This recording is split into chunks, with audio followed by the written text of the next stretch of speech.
தான் இப்படின்னா அங்க அவங்க யாரு? ভারতের তামিলনাড়ু বিধানসভা নির্বাচনে এক অভাবনীয় চমক দেখিয়েছেন দক্ষিণী সিনেমার সুপারস্টার থালাপতি বিজয়।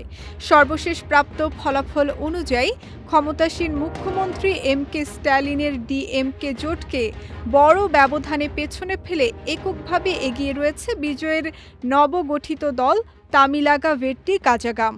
রূপালী পর্দার পর রাজনীতির ময়দানেও বিজয়ের এই জয় জয়কার রাজ্য জুড়ে ব্যাপক চাঞ্চল্যের সৃষ্টি করেছে।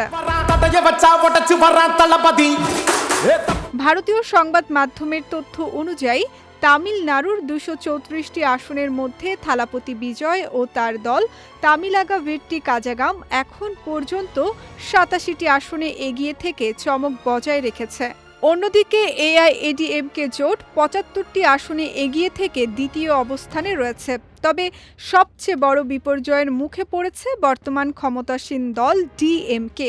গত নির্বাচনে ১৩৭টি আসনে জয়লাভ করলেও এবার এখন পর্যন্ত তারা মাত্র ৫৪টি আসনে এগিয়ে থাকতে পেরেছে।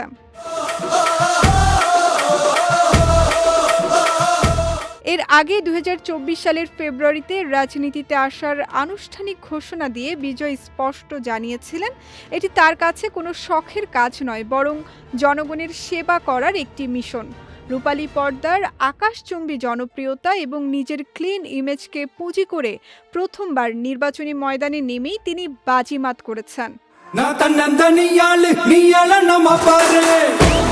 বিজয় ও তার দল টিবিকের এই নাটকীয় উত্থানকে রাজনৈতিক বিশ্লেষকরা তামিল রাজনীতির একটি নতুন দিগন্ত হিসেবে দেখছেন। বিশেষ করে ইশতেহারে তরুণ প্রজন্ম, নারী এবং মৎস্যজীবীদের জন্য যে বিশেষ সুযোগ সুবিধার প্রতিশ্রুতি দেওয়া হয়েছিল তাই সাধারণ মানুষের মনে বিজয়ের প্রতি আস্থা বাড়াতে বড় ভূমিকা রেখেছে বলে মনে করা হচ্ছে।